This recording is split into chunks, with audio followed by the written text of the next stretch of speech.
Welcome to another episode of Cut the Money Gap. As promised, this episode is diving deeper into the FOMO when it comes to cryptocurrency, which is a very hype conversation in today's world. Brian and Omar are here to join me as usual, and today's session is mainly going to be with Brian's contribution given his experience in the crypto world. How are you guys doing today? Doing great. Excellent. Awesome. So, Brian, take us through what the hell's going on with the crypto world. Uh, Good question. Good question. I'm not sure I completely know what's going on, but we're going to talk about how FOMO winds up showing up for people with regards to things like this, crazy year we've seen with Bitcoin and crypto. And in the last episode, Asil, you shared about your own personal journey where you tried to get involved in crypto and buy some Bitcoin earlier in the year and ran into some obstacles and problems and wasn't able to make that happen. And then you felt like you wound up missing out on this huge rally of 2020. So I'm going to talk also about that you're not alone. There are millions of people across the world that experienced a very similar thing, and talk a little bit about why. So, for me, when it comes to FOMO about a specific type of investing or investment option, I find the best thing for me to do is to learn and go into that, education mode and that learning mode. So honestly, I've been checking out crypto and learning about it over the last 2.5 years. Before that, it wasn't on my radar at all. I'd heard of it, but I was like, whatever. And then I finally had a client who started to explain some of this to me, and he introduced me to another guy that was in crypto. And when I started to hear some of the things that I'm going to share with you today, I started to realize that, oh, this is why they refer to crypto as the next internet boom. And it's not a matter of if it's going to happen in the world, it's a matter of when. And that's when it did get on my radar. I started studying it, I started educating myself on it, but it still took me about 6 or 7 months before I started to do my first investing in it, which I did through a group because I didn't feel confident to do it on my own. And it was only in 2020 that I started doing some private investing on my own, opened up a trading app and started to do some trading on my own. So that's me. That's the way I like to approach these things. But that's sort of my first tip for people when it comes to FOMO around something like this is, whoa, slow down. It makes no sense to rush in. Like we talked about last episode, investments are like buses. Don't rush to get on a bus that you don't even know if it's headed in the right direction for you. It's better to wait and see what else comes along. Okay. So, the first thing I want to share about crypto is this background information. Why is this, why are people talking about it? What is it? The easiest thing for me to say about cryptocurrencies, which most people equate to Bitcoin, but Bitcoin is one of the types of cryptocurrencies that are out there. And at this point, there's hundreds, even thousands of them, but Bitcoin is by far the most popular. So I'm going to use the word crypto. A lot of you are immediately thinking about Bitcoin, as Bitcoin was the first and developed a little over a decade ago. So one of the things that I find the most interesting about it is that cryptocurrencies are outside of the existing financial system, which in itself is like, huh? What do you mean by that? So, if you look at our existing financial system with banks and, accounts and lending and mortgages and financial institutions and investment companies, this model has literally been around for hundreds of years. Okay, it really goes back to the some of the beginnings of the Western world. Okay, and it hasn't really changed that dramatically in that span of time over those hundreds of years, in the sense of we've got a bunch of large companies, usually centered in a few countries, that are controlling a very closed financial system that then communicates back and forth between the big companies and the big countries. But there's this overarching group that have control over everything that's going on. And what's very exciting about crypto is cryptocurrency is outside of that, and it actually winds up putting the control back into the individual person. Okay, so if I want to trade cryptocurrency or use crypto, rather than having to access this middleman, this bank or this financial company or an e-transfer company or a credit card company or any of this other sort of stuff, I actually have control over my own cryptocurrency, which I hold on a wallet, just like the wallet you have that you hold your cash in. And I am now directly exchanging it. So, you know, if Omar and I were going to do a real estate transaction, I would literally be sending him my cryptocurrency so that he could do the real estate transaction for me, and no bank necessarily had to be involved. Okay, and there actually was the very first case of that, I think it was in 2019 or 2020, where somebody bought a piece of real estate with cryptocurrency, no banks involved. Okay, so there's a couple of really interesting things about this. Obviously, this opens up a whole bunch of opportunity around not having to have this middleman, right? So, or middle person. The bank is in the center. If I want to do any transactions with Omar or with a seal or whoever, I have to go through a bank or some financial institution. And if that no longer exists, what does that mean? Well, that means more transparency. That means less fees. That means faster transactions. Have you ever wondered why when money arrives in your account, it can take up to 5 business days before you can access that? That's because it's stuck in the middle company, right? The bank and their rules and their technology. There have literally been cryptocurrency transactions for hundreds of millions of dollars that have taken place in less than an hour, where one person sends it, the other person receives it, and the fees are minuscule compared to what would have happened in the regular financial system. Okay, what does this start to look like? Well, I know that both of you guys have family back in the Middle East in Lebanon.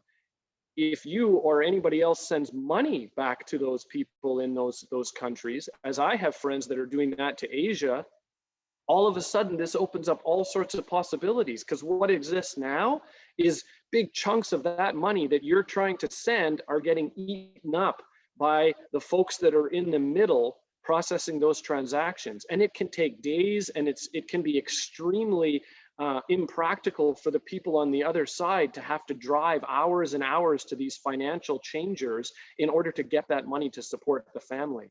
Now, through apps on your phone, people are sending money to people in Africa, in Asia, in the Middle East that are taking seconds or minutes with very little fees being processed. And now that person has in that country has the ability to access the majority of that money and start using it immediately. This starts to change the dynamic and the paradigm around money management, around how much these banks and financial institutions have been clawing away from us in terms of fees and commissions.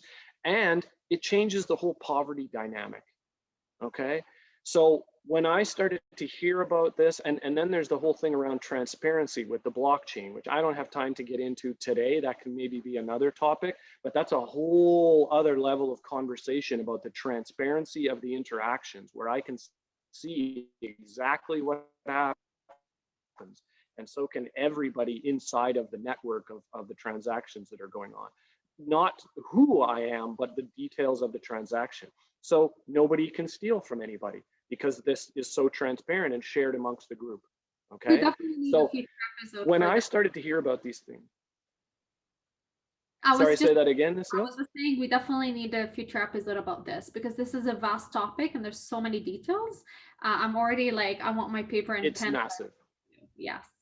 It's massive, but this is why I started to get excited and made a decision to start to learn about this, because when I could start to see this, and this is the tip of the iceberg about what I'm sharing today with other things about cryptocurrency and what starts to become possible. And when I started to see this and understand it, that's when it started to make sense to me as to why people referred to it of the equivalent of the internet boom of the 90s. Remember what happened when the internet first came on. Okay, but then how it changed our lives. None of us could now imagine going back to a world that didn't have the internet and all the different things that it opened up. Now, did it create some problems and some issues? Of course, we're dealing with some of those now, like the FOMO of social media. But it opened up the world in a way that nobody could have imagined before. Well, that's what a lot of people believe that cryptocurrencies are going to do in the financial sector.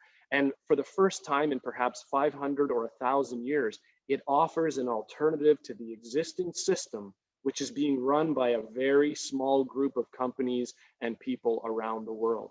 And it is truly global in the sense that there is no country, no politician, no company that is able to control these cryptocurrencies. It is the first global currency that we've ever seen in the history of humankind. Okay. Now, what that has meant is there has been two things. Number one, there's been a massive rally as this has started to come onto people's radar, just like what we saw on the internet when people started to see what was going to happen. Okay. But the second thing that has happened, and this goes back to your experience as CL, is it's been very difficult for the average person who only understands the current financial system to find out how to get involved in this one, exactly what you experienced. How do you buy crypto? How do you start using it? Which crypto should I be investigating? Should it be Bitcoin or something else? And because it's outside of the typical financial system, you're not going to hear about it from your bank or your advisor or the people in your network, that are doing this. And in fact, those people may be poo-pooing it right now because they feel threatened that the financial monopoly could be over in the future. And so much like with the internet, remember this when the internet first came on and Amazon and a lot of people were like, oh, why would I want to order something on the internet? This is ridiculous. This is a fad. This is going to go away. Or this is bad. Why would you want to put your credit card into the internet? That's so dangerous, right? Meanwhile, we're okay handing it to someone in a restaurant who goes and disappears behind a wall for 20 minutes, right? Huh? That doesn't really make a lot of sense to me. Okay, so exactly the same sorts of things that went on during the internet boom, including very difficult access in the beginning, not understanding, not knowing who to really learn from, a lot of negative press in the existing media about it, is going on in cryptocurrency. I'm not here to tell you that you should be investing in crypto. I'm just here to tell you that based on what I've been learning over the past 2.5 years, and especially what I've seen in 2020, I recognize that this is the way of the future. It is probably not a flash in the pan. Okay, is it going to go up or down? Yes, it's very volatile because it's new, because there is no history behind it, and because it's been very difficult for people, the average investor, to get into it. Now, a couple of things have happened this year. PayPal introduced a way for people to be able to invest and get into crypto. The Cash app was actually doing it before that. And now we hear about companies like Goldman Sachs and other big investment companies and hedge funds, pension funds, Visa. They're all starting to get on board with this. That's a sign to me when these big players are starting to move into it. Okay, then momentum is starting to build. This is getting serious. Some of these big players are seeing reasons why.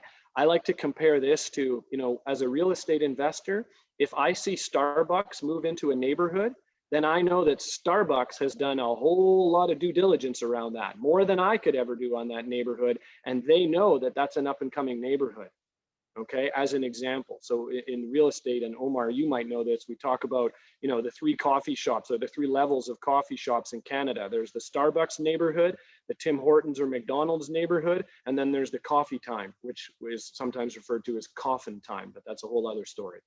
Okay, so it's the same sort of thing with this. When we start to see these big players moving into crypto, that's when investors like myself went, okay, this is starting to hit the big time.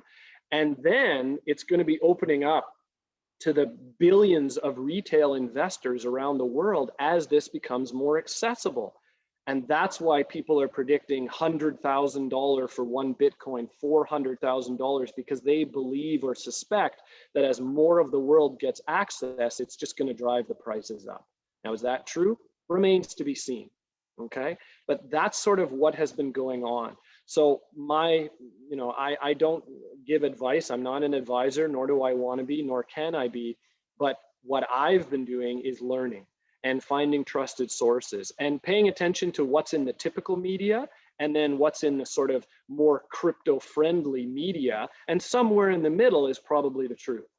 Okay, you don't want to believe either side. And then I've been doing some experimenting and checking things out along the way and seeing what there is to see. Omar, you had a question or a comment about this?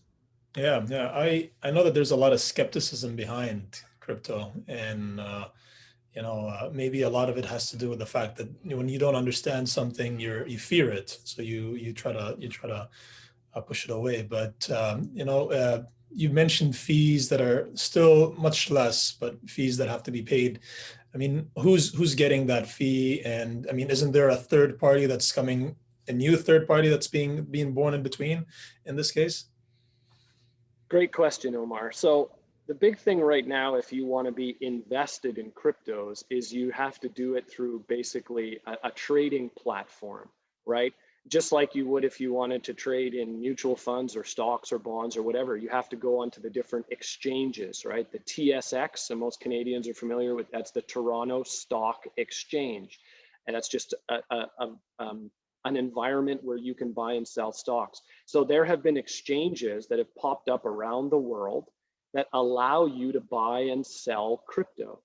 Those exchanges are still charging a fee in order to invest in it. What I was referring to earlier is more on just the exchange, right? So if I wanted to send, if I had, let's say I had 10 Bitcoin in my wallet and I wanted to send you 1 Bitcoin, I can do that straight from my phone. I don't have to go and stand in line at the bank and do something and get the bank's fees and all that sort of. I can send that directly to you as it exists now. Now, of course, there are still, mechanisms you have to use in order to perform the exchange, but you're literally just paying fees for that exchange. You're not having it go to a bank, they do something and then they send it over and they potentially change that and hold that for 2 days and make money on the up and the down while they're hanging on to it, that sort of stuff. It's much more instantaneous, and the fees are a fraction of what typical bank type fees are being charged.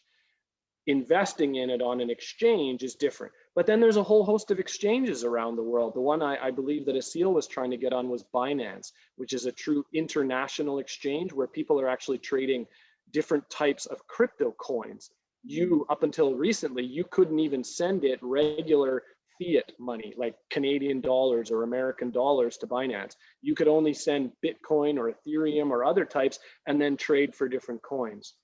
Me, I use a Canadian exchange where I can send Canadian dollars. There's a few coins I'm allowed to buy or sell, and then I can get that back, sell it, and get that back in Canadian dollars. And yes, I am charged a fee for doing that, just like I would in a regular exchange. Yeah. Asil? I was just going to suggest, for the interest of time, we Yes. can certainly do another episode where we go over the detail of how to invest, how to do your research, what sources are more reliable. So there's a whole bunch of questions that come to my mind that I'd love to dig deeper into. But these are great topics to pin and park so we can revisit them in the future. But thank you so much for your expertise today. Any last words from either? Yeah, I mean, also other than just a course, I think it'll be cool for. I know I've heard, Brian, that you're doing a course on Bitcoin. You potentially may be doing one. You want to tell us a little bit about it? Yeah, so thanks, Omar. So one of the first things I'm going to be doing very shortly is another talk with a good friend of mine out of Australia, talk about international, who has also had experience in cryptocurrencies for the last couple of years. So him and I are just going to be chatting more about our experiences. So, I can share that, or people can reach out to me through this to find out more. And then I'm starting to think, because of so many people asking me, that maybe I'm just going to do a program again.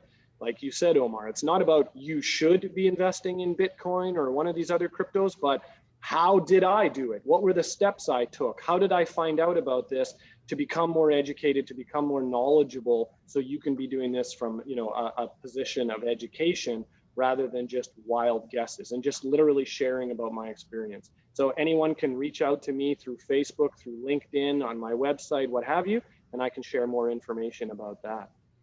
Perfect. Thank you so much. This was very insightful, and I look forward to continuously learning from your knowledge, Brian. Have a great day, everybody, and thanks for joining us. Bye.